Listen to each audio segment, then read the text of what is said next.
It is one of the most daring prison escapes in American history. In June of 1962, Frank Morris and John and Clarence Anglin broke out of Alcatraz prison, a high-security fortress made to hold the baddest of the bad. Using spoons to dig their way through the cell walls and papier-mâché masks to fool the guards, they boarded a raft made up of 50 raincoats and set off into the frigid waters of San Francisco Bay, never to be seen again. What happened next has eluded historians and law enforcement for decades. Did they survive, or end up in a cold, watery grave at the bottom of San Francisco Bay?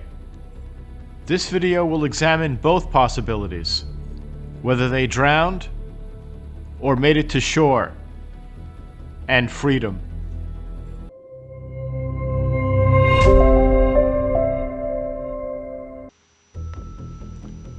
Frank Morris was sent to Alcatraz on January 20th, 1960.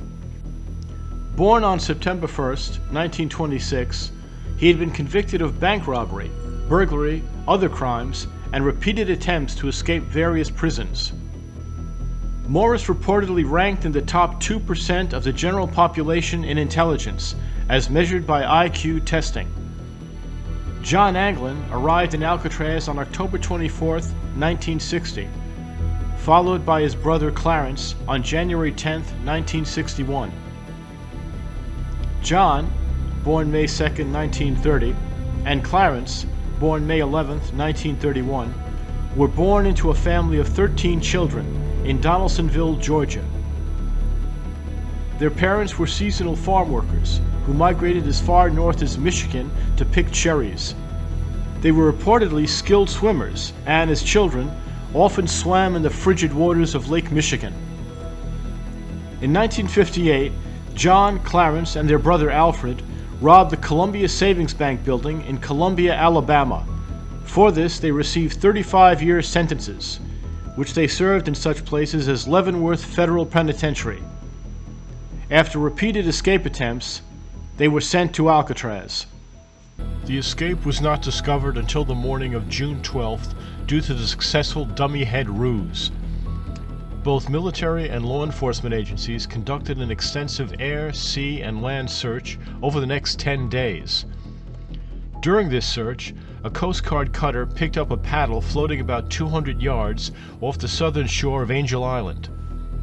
Shreds of raincoat material, believed to be remnants of the raft, were found on a beach not far from the Golden Gate Bridge. And a prison boat picked up a deflated life jacket made from the same material 50 yards off Alcatraz Island.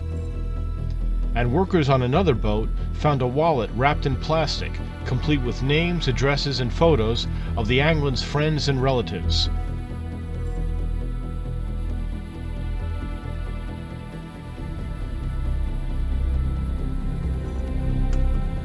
The FBI concluded early on that the men had drowned, stating that the individuals' personal effects being the only belongings they had, the men would have drowned before leaving them behind. However, on July 17th, a month after the escape, a Norwegian ship, SS Norge, spotted a body floating in the ocean 15 nautical miles from the Golden Gate Bridge.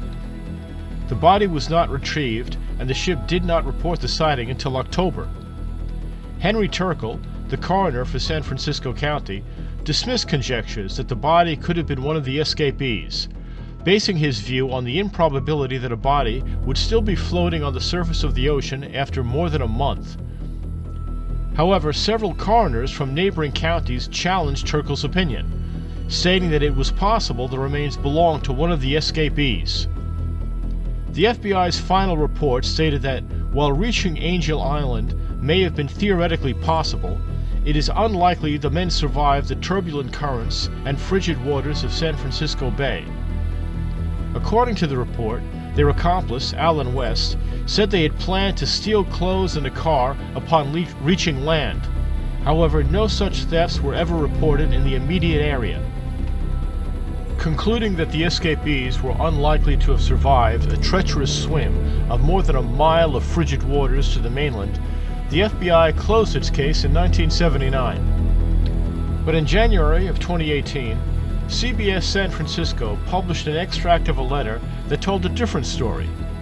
Addressed to the FBI, the letter claimed that the criminals had been at large since the 1960s. My name is John Anglin. I escaped from Alcatraz in June 1962 with my brother Clarence and Frank Morris. I'm 83 years old and in bad shape. I have cancer. Yes, we all made it that night, but barely. Originally sent in 2013 to the San Francisco Police Department's Richmond station, the letter had been kept under wraps during a long investigation. An FBI laboratory examined the letter for fingerprints and DNA and analyzed the handwriting within, but results were inconclusive. So that means yes and it means no. So this leaves everything in limbo, security analyst Jeff Harp told CBS. In the letter, the writer claimed that he was the last living member of the escapees, his co-conspirators having died in 2005 and 2008. The writer offered a deal. If authorities agreed to a 1-year jail sentence in which he could have the medical treatment he needed, he would turn himself in. Instead, the FBI did nothing and repressed the letter. The letter isn't the first piece of evidence that suggests they may have made it out in one piece. On the night of the men's disappearance, Robert Cecchi, an officer with the San Francisco police, reported seeing what he described as a pristine white boat out in the bay. It had no lights on, but appeared to have someone on board shining a flashlight into the water. Police followed up on the sighting, but couldn't find the owner of this strange boat, or where it went next. He said, "It started moving out, and the port and starboard lights came on. I couldn't tell whether it went north or south. It just disappeared into the dark." The next day, when Cecchi found out there had been an escape from Alcatraz, he went into work and filed a report about what he had seen.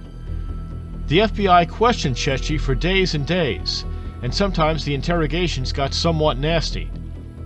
Cecchi recalls one FBI agent said to him, "Like, hey, let's make this go away. Let's bury it." Family members of the man have also reported strange experiences that seemingly contradict the official story. David Widner, a nephew of John and Clarence Anglin, told CBS, "My grandmother received roses for several years after the escape. If Anglin were still alive today, he would be nearly 91. However, federal authorities have been quick to quash these rumors. The Federal Bureau of Prisons say that they drowned once they got off of Alcatraz and their bodies were swept out to the Pacific Ocean. End of story," National Park Service Ranger John Cantwell said. More recently, a 2015 history special showed a Christmas card received by the Anglin family.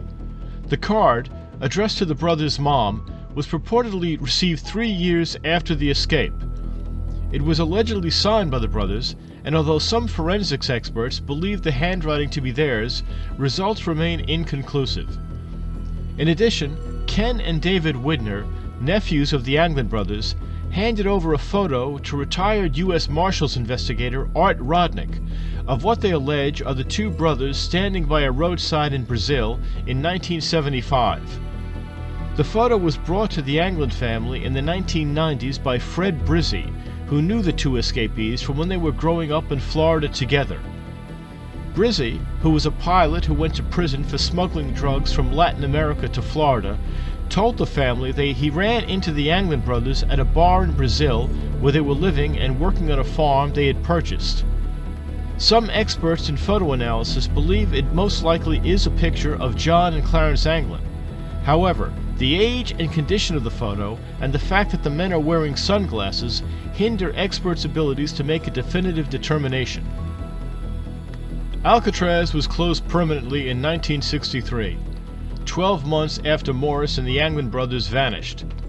Today, it hosts more than 1 million vacationers each year, many drawn by the story of the escape, which was adapted into the 1979 movie Escape from Alcatraz. John Anglin's cell, which was used for the breakout, is a popular attraction. It is nearly perfectly preserved, with the same gaping hole in its teal-painted wall. However, even the scene of the crime gives few answers as to wherein those remarkable escapees wound up.